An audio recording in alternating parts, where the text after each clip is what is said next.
beautiful book, Korean American, my next guest pays homage to what it means to forge new culinary traditions that honor both your past and your present. Please welcome New York Times writer and best-selling author, Eric Kim. Oh my gosh, I'm so excited that you are here. So Eric and I, fun fact, we have a mutual friend. I was supposed to go for dinner with Eric last night, and then I called in tired, not gonna lie. I get it, it was like rainy. It was rainy, Yeah. 6:30 p.m., that's bedtime for me. We also gossiped about work and so. Yeah, I mean, you didn't miss much. I didn't miss much. Okay, Yeah. well, I am so honestly thrilled you are here. Welcome to Toronto. Thank you for having me. I'm so thrilled. Have you been here before? No, I've never been to Toronto, Okay. but I have been to Canada. The last time I was here, I was a little baby. Okay. And it's actually the first page of my book. There's a picture of me in Niagara Falls. Oh. And I was like, yeah. Oh my like gosh. soaking wet. Yeah. I remember that. Anyway, that's such a funny picture. Yeah. So it seems like it rains when you're in Canada. It kind of does. Yeah, I love Which it. is, I'm okay. I'm a water sign. I so, know, there you go, yeah, there you go. you know. Well, we're making 2 different recipes from your book, but before we get into it, you talk about how the recipe and the food in this book really just tastes like home. Yeah. What does that mean to you? Yeah, you know, for me, it's the flavor that grabs you. Yeah. So you take a bite of food. I like watching people's eyes light up, and I think I get this from my mother. That's how she cooks. This book I wrote with my mother. I went back home, moved back home as an adult when I was like 29 years old, and then I was going through my Saturn return. I don't know if you guys know what that is, but it happens every 30 years. But my mother was also going through her second one, because she was turning 60.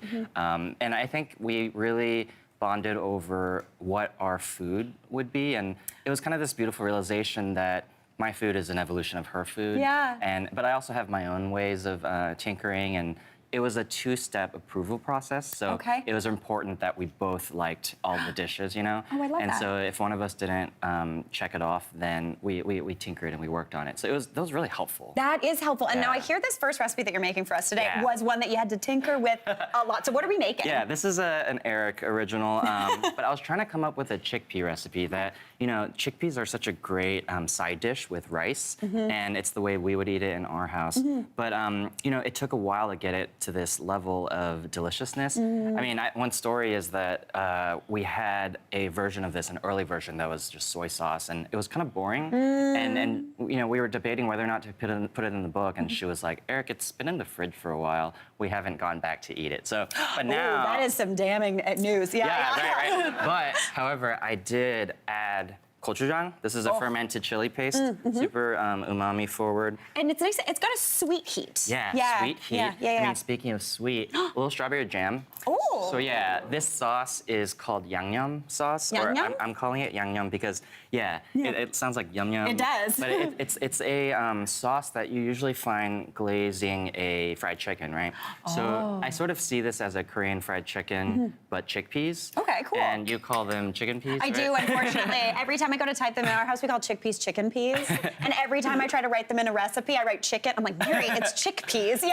Well, that's what's really kind of funny about these. Like, they really, I'm not saying they replace chicken, but it has those flavors that you get. 100%. And the texture. So these chickpeas have been roasted in olive oil and salt and pepper. So a little crispy. Yeah, they're crispy. Yeah. I'm also adding some ketchup. Ooh, I love a ketchup You know, ad. it's kind of like, it's a really special sauce. I have no idea how to describe this other than it hits every single part of your tongue. It's salty, sweet, spicy, a little tangy. It has so much savoriness because I just added a little bit of soy sauce. Oh, beautiful. And garlic. A good amount of garlic. Lots of garlic. I like that. So really, what you're just doing is warming it up. Okay. And that's what makes this recipe so easy. The chickpeas have to roast, but that's not really active time, right? Yeah. Do you like to roast Love vegetables? a roast. I Love know. roasting. It Sort just of- gives a texture and a flavor. Yeah.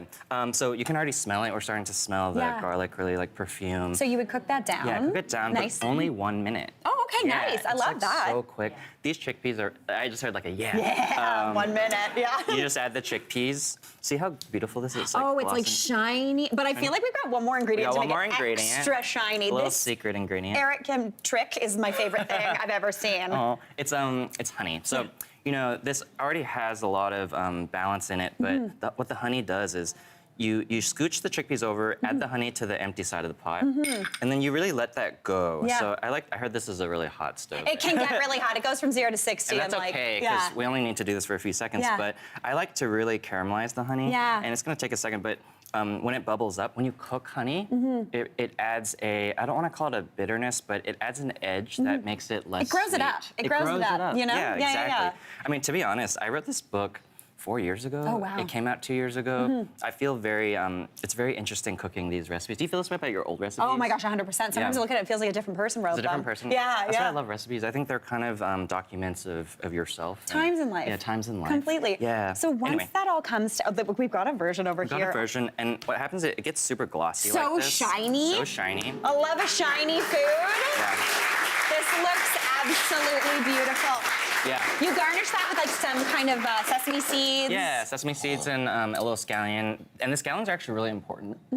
These have been soaked in water. So they kind of curl up. They curl up and they lose their oniony kind of assertiveness. So Yeah. they become more just mild. Yeah. And they become a salad leaf almost, like you really want to eat that. Okay, well, I heard you're hungry. I'm hungry. I'm Yeah. digging in. All right, what are we making next, Eric? So the next recipe is a doenjang jjigae. Okay. So anyone who, I get asked this all the time. I think you ask Korean chefs like, are you a kimchi jjigae, which is a stew, kimchi jjigae person, or a doenjang jjigae person? And I'm kind of a doenjang jjigae guy. Okay, cool. So doenjang is a fermented soybean paste. It's this. It's something that I'm trying to get more people to cook with because it's so delicious. It's the bedrock of like so many dishes in Korean cuisine. But you know, to start this, this is the ingredient doenjang that we're gonna flavor the whole stew with. Okay. We're gonna add some sesame oil to the pan. Is this another classic Eric dump and stir? A little bit, I love yeah, it. basically. Love it so much. Perfect. I'm really lazy. Yeah. But the food really just, I think what's really interesting is if you complicate it, Yeah. I think it comes out in the food. Yeah. It's like a muddled You can flavor. tell you thought about it too Yeah. much. That's So- my thing. Yeah. And I think for me, when I developed the recipes in this book, it was always when I pared back. And when I paired back the ingredients, when I paired back the technique, that's when the flavors shone more brightly. Yeah. Okay, so then after you bring out the flavor a little bit here, we are going to add some onion. Okay, perfect. And you know, it's really a dump and stir. Like we said, you're just gradually adding these ingredients. You know, I have some tofu here. Actually, I love. This is silken tofu Yeah. that I really love using. Gotcha. Oh, thank you. Yeah. Yeah. It breaks down and it makes it soupy and Yeah. thicker, but Right. delicious. Exactly. And you know, it's, oh yeah, here's some scallions. These are nice too. You These want- are big scallions. They're big scallions. I know, yeah. They're called, I call them king scallions. Nice. They're called ttepa in Korean, but they're a really important flavor agent for my mother. I'm holding the tofu like this because Because it looks cool. I think. looks cool. Yeah. But I like to add it at this stage. Okay, cool. So, okay. The thing about this recipe, I'm gonna add the tofu now. Yeah. Silken tofu, I love the big chunks of it. Yeah. It's sort of my favorite way of having this. It's creamy. It's almost like a custard that you don't have to do Yeah, anything for. Exactly. And then, okay, this is my trick. So, you know these enoki mushrooms? Yeah. Like, they're so great, right? So, you could add more liquid. This is a soup, a stew soup. It's a stoop. Stoop. Right. That's a Rachel Ray. It's a Rachel Ray. There you go. There you go. I love Rachel. Hi, Yeah, Rachel. yeah. Right. Okay, so the thing I love about this recipe is it relies on the vegetables, the natural moisture in them to come out. And because if you dilute it with water, that's gonna, that's just taste like Dilutes water. the flavor. Yeah, but what I like to do is I would cover this and then let it finish cooking. And all those all the liquid from those vegetables come out and season the dish. And so it's a really vegetable broth. There's no meat in this, right? There's no anchovy broth. You don't need that. And then these zucchini have actually been salted in advance. I mean, Flavor. I mean, don't you love? Oh, I'm This is gonna my eat it. Okay. No. Oh, that's good. Ooh, I that's feel like good. It's good. Also a good bar snack. Right. Yeah. And so what happens is we need some drinks. So what happens is it really these vegetables, they have a fresh taste in the end. I love the way they season the dish. And we have it here. Like this liquid, you wanna? Yeah, let's give it a go. Oh yeah, we can do some scallion. Some actually. scallion on there. Yeah. Look at this beautiful broth with those big Right. hunks of that tofu. I just going in for the broth. And I love nice. Ooh, thank I you. know, right? I know. Great audience. Let's give it a go. I just love. Oh my gosh. Yeah. Eric, this is so delicious. Thank you, thank you. Having it with some white rice, this is just a classic, table setting for me. Yeah. It's a way to have food and enjoy it with family. That is amazing, Eric. This was so wonderful. I learned so much. I need to buy that. I am so Yeah, excited. thank And you. audience, guess what? You're all going home with a copy of Korean American. Hey, Mary here. What did you think? Drop your comments below and don't forget to like and subscribe for more of the good stuff.